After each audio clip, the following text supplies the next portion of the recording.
on, Bill. Go back.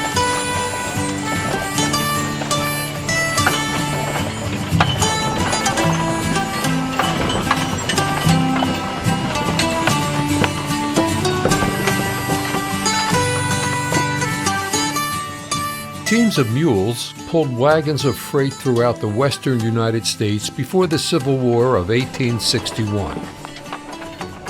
When the vital mineral borax was discovered and mined in Death Valley, California, these long-line teams were used to haul 20 tons of borax from the Harmony Borax Works to the railhead in Mojave, California.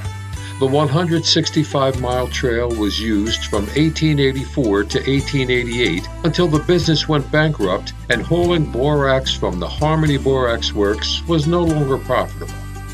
Soon, railroads overtook the burden of transporting the mineral. The bulk of borax production in the U.S. was now controlled by Francis M. Smith. In an attempt to expand the use and market of borax, his company branded a borax powdered soap, 20 Mule Team brand borax white laundry soap. At the turn of the century, the 20 Mule Team would become recognizable to the entire country. The team appeared in promotional events, including the Rose Parade and President Woodrow Wilson's 1917 inauguration. A radio show followed in the 30s, a movie in 1940, and a TV show in 1952. By 1975, a declining interest in the Mule Team and Westerns in general relegated the 20 Mule Team to obscurity. In 1998, mule skinner Bobby Tanner recreated the team for the 1999 Rose Parade. For the next 10 years, Bobby Tanner drove 20 mule teams in California, Nevada, and Idaho. New roadworthy wagons were soon needed, and in 2009, the Death Valley Conservancy began raising funds to build them. The way it all started, Bobby Tanner and a filmmaker, Ted Fay, who wrote a lot of books and documentaries about the mules, they took me to breakfast one day and they told me they wanted to rebuild the wagons. The old wagons were not usable, and they wondered if I'd be interested in helping, and I gave them some ideas, and I said, well, we needed to come up with an international event so people would be willing to contribute to it. So we came up with the inauguration parade, because it just happened that worked out to be 2017, which was the 100th anniversary since the mules came to Washington for Woodrow Wilson's inauguration parade. The wagons behind me are exact duplicates of the original borax wagons that are at the Harmony mine in Death Valley. We went down and took measurements from them, every aspect of the wagons, made and drew blueprints from them to where we could make an exact copy. So the wagons behind me, set side by side of the original wagons, are the same wagons. They're designed to haul 10 ton apiece of borax, and they weigh about 83 to 8,400 pounds apiece empty. All the hubs on these wheels actually came from this farm right here, from Garen Stutzman's farm. Garen and Donna donated the white oak trees. They were blown down on this property. He heard about the project and donated the blocks that we turned the hubs from. So the hubs are white oak. The rest of the wheels are red oak. Some of that came out of New Hampshire in our hunt to find oak that was big enough, heavy enough to make these wheels. So some of that came out of New Hampshire. The rest of the gear, there's ash in there that came out of Indiana, and the main part of the boxes are yellow poplar, which is also a Midwest Indiana lumber. The 8-inch wide tires are designed for the soft sand in the desert. So when they had this much of a payload on them, that they would not sink in the sand, but they would float over the sand. That's why they're 8 inches wide. These wheels are exact same size as the wagons that are at the Harmony mine, but they are larger. For the larger the wheel, the easier they roll. But it also limits the turning ability of these wagons too. But since the main route, that 165 miles that they traveled, was mostly straight away, not much turning, You know, they could go with the largest diameter possible, but still get them to turn through the curves that were necessary at the time. This wagon, because of its mass, was a challenge in the size of the iron, the size of the iron in the forge work, the forge welding itself. Wheels on a normal wagon that would weigh 120 pounds, these weigh over 1,000 pounds. So the logistics of working with this was a challenge. The basic concept is still the same as any wagon, but because of the mass and size of it, that was a challenge, yes.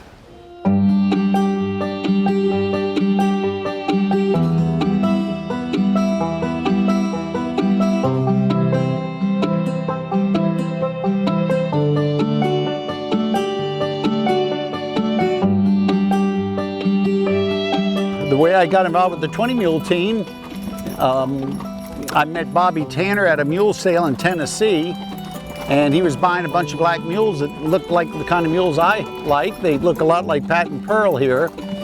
And so after he bought about 8 or 10 or 12 of them, I said, if you don't mind me asking, I said, it's none of my business, but what do you do with them all? And he said, well, I drive them. And he went on to tell me that he was going to have the 20 Mule Team. And I said, well, I'm familiar with that. I saw it in Bishop, California last year. And he said, well, I'm going to have them in the parade. These mules will be in the parade this coming year. And I went out and worked with him, and I've been involved with the 20 Mule Team ever since. That's been about 4 years, I think. We're outfitters out in California. These mules make their living packing tourists into the high country of the Sierra Nevada mountain range in the summer months out in California. And then this 20 Mule Team appearance is kind of a side job for them. And they're a bunch of very good mules. They come from the eastern part of the United States. They originally came from Tennessee and Kentucky and Missouri and all of those parts of the country. And now they've come back here for this appearance for the 20 Mule Team. We hauled the mules. We had 2 big gooseneck trailers. We hauled with the mules in the trailers, and we had a semi with the 3 big wagons on the semi, and we had a big road trip from California to Maryland. Without the Tanners, the wagons wouldn't exist today in America. Bobby Tanner has been working in this for many years. He owns the mules and Reds Meadows Resort Pack Station up in Mammoth Lakes, California, and those mules work all summer long in the mountains packing, carrying visitors and tourists. But it was Bobby Tanner that really pushed this building of the wagons and drawing others in to help, like myself and Donna. And he and his wife, Claudia and Bobby, they have put so much personal treasure and time to do this for America. It's really a wonderful thing they did. These wagons will last hundreds of years. A lot of people involved in this event that without them, the wagons and the event wouldn't have happened. Our foundation is the Jared Harrison Memorial Fund. My son was killed in an accident when he was 26, and he loved mules. So we have a fund that we give scholarships to 4-H, FFA, and mule riders through Mule Harrison Mule Days, which is our main fundraiser for our scholarship fund. And I met the Stutzmans through Harrison Mule Days, and they needed a 501c to work with in order to get the mules from the West Coast to the East Coast, because that becomes a very expensive endeavor.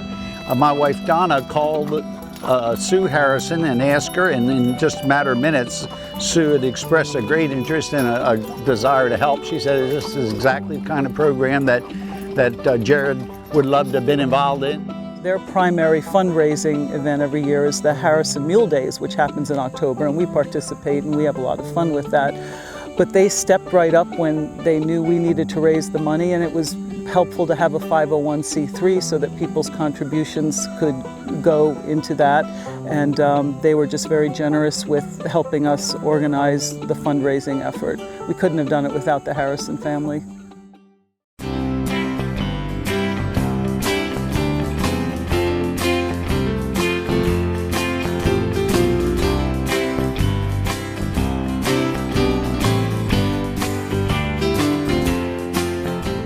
I think the sponsors at all levels have been absolutely fantastic. We could not have done this without them. When we heard that the 20 Mule Team was going to be coming back east, we were very early to jump in and say, wouldn't that be wonderful fun? And so we were very glad to be partial sponsors of this event and to be back here. I just knew we had so many good friends, local businesses, and people who had an interest in this, and I really believed we could raise the money, and our friends and family and people we don't even know stepped up, and so many people contributed and so many organizations. And we had probably over 200 sponsors that sent money in. And so we had, I think, 160 or 70 at the sponsors party, and they've just been fantastic. And of course, we had a great band there.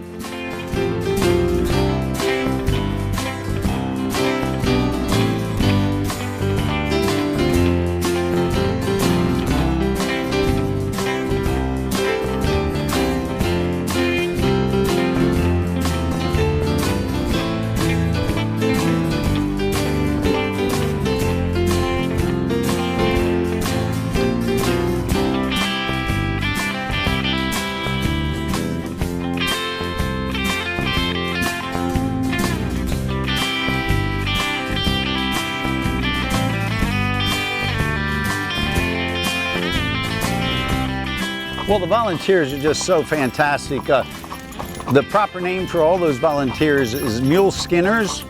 They just did a fantastic job, and we're ever grateful for them. And I know that they're all very proud and pleased to have been a part of this 100th anniversary celebration. Being in the outfitting packing industry, we've grown up with mules. We've become admirers necessarily of their personalities, their loyalty, their amazing serving attitude, and we've worked with them all our lives. My husband's an incredible mule man, and just have come to respect and admire so much about them as working animals, but they're part of our family and we love them. So our mules are a big part of our life. I've always wanted to see the Borax team. That was my dream in life.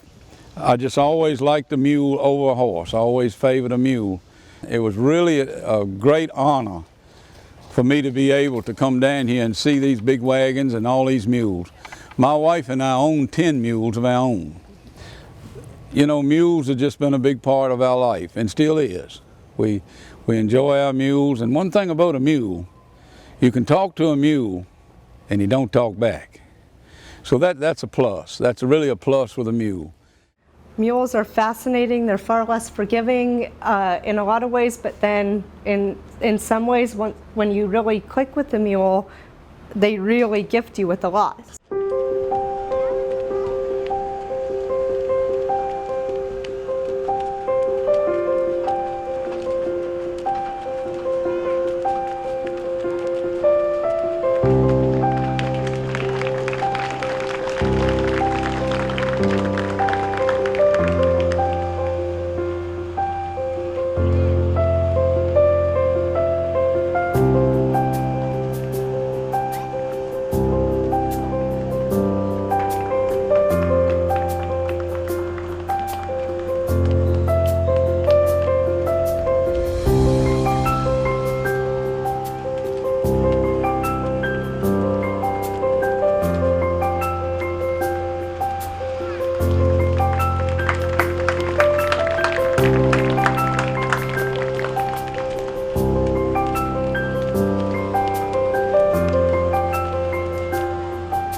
They've had such a huge part in in our country, and yet in this day and age, nobody knows about them. Nobody knows about their contributions, what they've really done. They're a unique animal, and they're part of America. Yeah, they're part of the true roots of America. Yeah, and I think it's very fitting that they're in D.C. for the 4th of July parade. You bet. We all work together as a team. Exactly. And whether it's putting the mules over the chain to help steer, or controlling the wheelers, just wherever, we all work together as a team, and that's one of the unique things about this group of people that Bobby and Claudia put together. We all work together well, and we work with the mules, and it's kind of the whole deal is working in harmony with the mules and each other.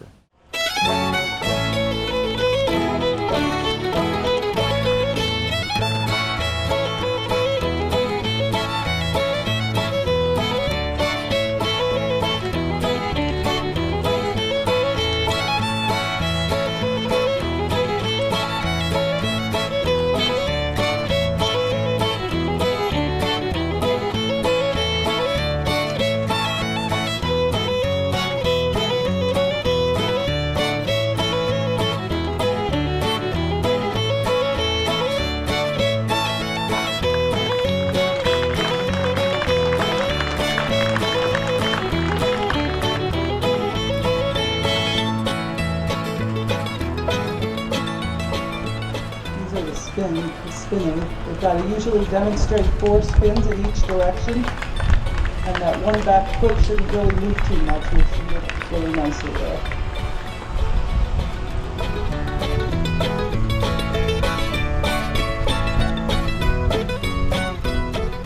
Man, our mules were really great for the Rose Parade, so I just hope we have a parade like the Rose Parade. You know, that's all I can say for that. They were really awesome, and I hope they're as big as superstars here as they were there. We're going to be a part of it, hooking them up tomorrow. We're looking forward to that, and it's just a wonderful time here. Garen and Donna has done a fantastic job of putting this together, and I can only imagine the hard work and all that they've done here to make this happen with all those people here, and the food is wonderful, the place is wonderful, and it just it don't get no better. I'm mounted on a horse, and I have the jerk line for the 2 lead mules, and that controls the mules up front. Now they also have to control the mules in the back. So the mules in the back are the ones that pull the wagons out and operate during the turns, and then I have to make sure that I know what's going on back there. So Bobby will communicate that with me. Usually we have a headset or something, and we all work together to get that done. Okay, go straight now. Up, up! Up! Come on, mules, get up! Once the mules were on the East Coast, their first appearance would be a free public event at the Queen Anne's County 4-H Park in Centerville, Maryland. On a warm morning in July, the team prepped the mules for a drive to the fairgrounds.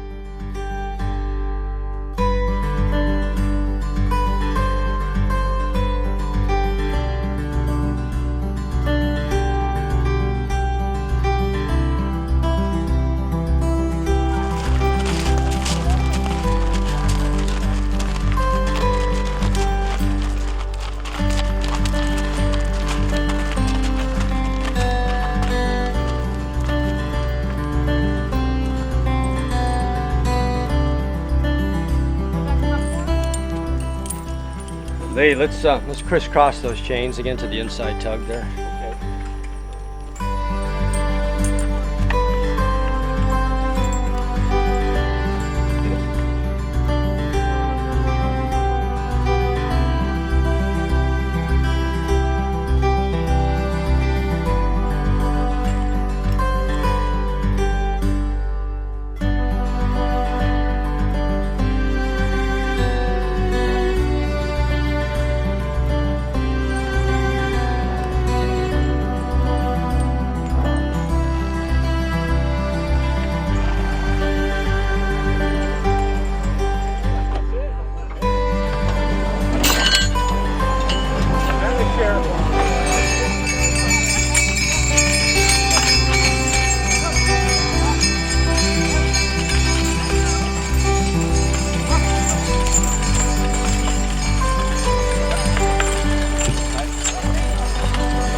the 4-H park event that we had for the public was very pleasing. People came out and they were absolutely taken back. There were people when they actually saw the mules being driven in the circle that had broke down crying. They came there to see mules and they saw more than they ever expected. It kind of makes me feel like that's what happened 100 years ago when the mules went to the Rose Bowl parade on January 2nd and then came to the inauguration parade on January 20th, and then they went to the World's Fair in New York from Washington, and in all 3 parades they won first place. But back in 1917, mules and oxen and horse-drawn carriages and implements and freight wagons were very, very common, a whole lot more common than an automobile. And for those mules and wagons to have won first place in those 3 major showings in 1916, just to me says how much it impressed the people of 2017, 100 years later. Many people expressed their heartfelt appreciation to Donna and Garen after the team and wagon's appearance. A neighbor along the route wrote, "Thank you for being so caring. Words cannot express our gratitude. To bring a positive activity to this troubled world is awesome." We feel that Sir James Barrie said it best. Those who bring sunshine to the lives of others cannot keep it from themselves. Thank you. We can't say it enough for bringing sunshine not only to us, but to all who witnessed the historical Mule Team. With much appreciation, James and Dorothy Pauls.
Along the route to the fairgrounds, the team ran into a bit of trouble. Garen Stutzman jumped in to help pull the wagons from a ditch. Later, Bobby showed his appreciation. Everybody's heard about it. You've all heard the saying, "I'll be there with bells on." That means you had a good, successful journey, you didn't have any troubles. So if the teamster was going down the road and they got stuck in the ditch, another teamster came along, you gave them your bells. So if you showed up without your bells on, you mean you got stuck in the ditch or you had troubles on the way. Well, on Sunday, Garen, you earned these. You pulled us out of the ditch. It wasn't another team, it was a Jeep, but it still pulled us out of the ditch. You earned them fair and square. Thank you, sir. Yep. Thank you, Bobby. Thank you.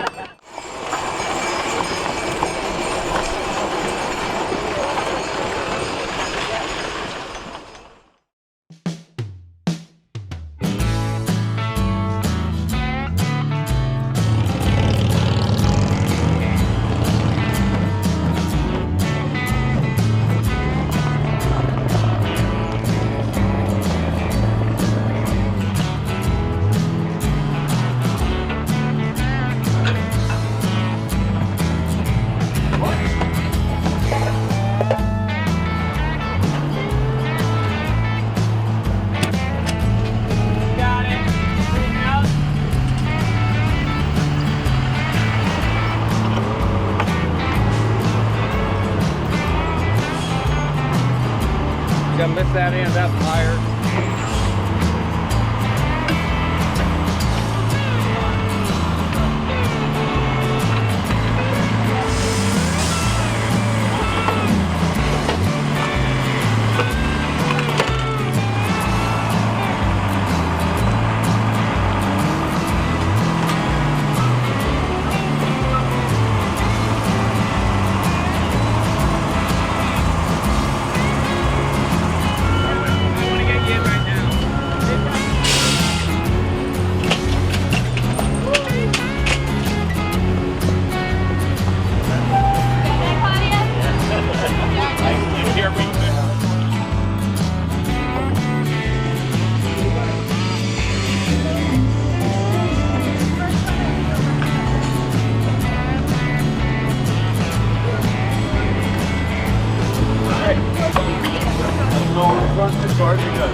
craftsman and a half.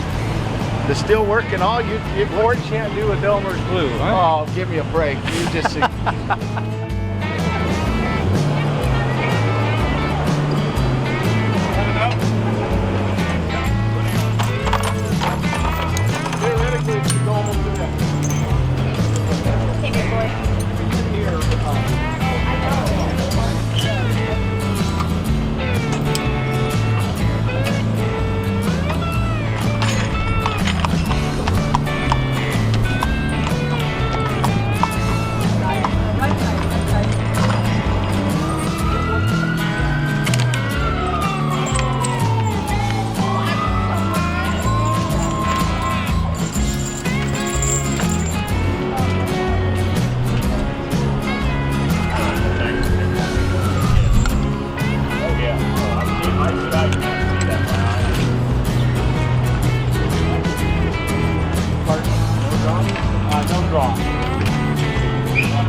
My best recollection is how enthusiastic the crowd was.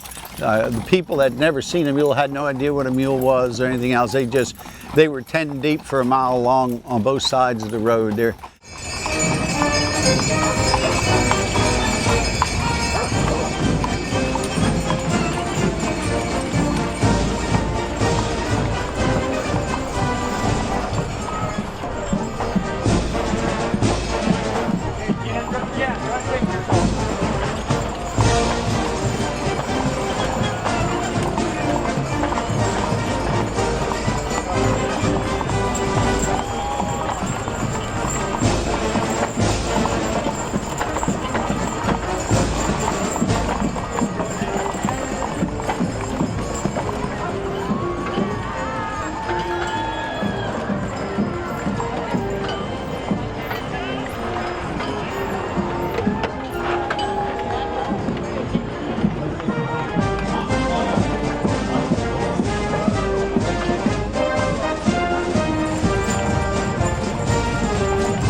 I was real pleased with the crowd and the people and how much they really liked having the mules. That was great. That's the best parade we've ever done. That was great. The mules did great. Everything went absolutely perfect. Yep.